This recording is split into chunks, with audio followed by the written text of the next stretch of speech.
Hi friends, இன்றைக்கி bread மசால் roast பண்ணுறோம். இது எப்படி பண்ணுறதுன்னு பார்ப்போம். இதுக்கு ஒரு பவுல் எடுத்து 2 ஸ்பூன் கடலை மாவு, கூடவே பொடியாக கட் பண்ண வெங்காயம், மஞ்சத்தூள், உப்பு, அப்புறம் காரத்துக்கு பெப்பர் பொடி கொஞ்சம், அது கூட தனி மிளகாத்தூள், அப்புறம் தனி மிளகாத்தூள் போட்டு அது கூட கொஞ்சம் பெருங்காயமாக ஆட் பண்ணிக்கணும்.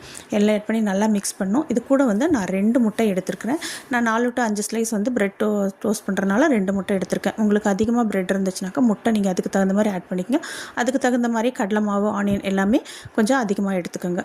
இதெல்லாம் போட்டு நல்லா மிக்ஸ் பண்ணணும். நம்ம சேனலை யாரெல்லாம் சப்ஸ்கிரைப் பண்ணலையோ மறக்காமல் சப்ஸ்கிரைப் பண்ணிடுங்க. அப்புறம் இது எல்லாத்தையும் சேர்ந்து நல்லா மிக்ஸ் பண்ணிக்குவோம். அப்புறம் நல்ல ஒரு கிரேவி வரும்.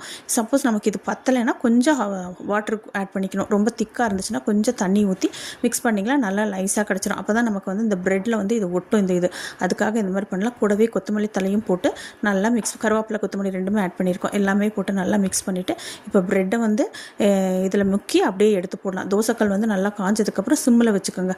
இதை சுற்றி ஆயிலும் ஊற்றிக்கலாம், இல்லைனா பட்ரு, கீ எது வேணாலும் நம்ம சாய்ஸ் தான். அது எது வேணுமோ ஆட் பண்ணிவிட்டு 2 சைடும் நல்லா திருப்பி போட்டால் அருமையான மசாலா பிரெட் டோஸ்ட் ரெடி ஆயிரும். உண்மையாக இது நல்லாயிருக்கும். ஏன்னா எப்போவுமே இந்த பாம்பே டோஸ்ட்டுன்னு ஸ்வீட்டாக செய்கிறோம். ஸ்வீட்டுக்கு பதிலாக இந்த மாதிரி காரம் பண்ணி கொடுக்கணுன்னா இது மாதிரி ஆட் பண்ணிக்கலாம். ரொம்ப நல்லாயிருக்கும். இது ஒரு நல்ல ஹெல்த்தியாகவும் இருக்கும். மார்னிங் பிரேக்ஃபாஸ்ட்டு, ஈவினிங் டிஃபன் எல்லாத்துக்குமே நல்லாயிருக்கும். கண்டிப்பாக ட்ரை பண்ணி பாருங்கள். இந்த வீடியோ யாருக்கெல்லாம் பிடிச்சிருக்கோ மறக்காமல் லைக் பண்ணுங்கள். தேங்க்ஸ் ஃபார் வாட்சிங்.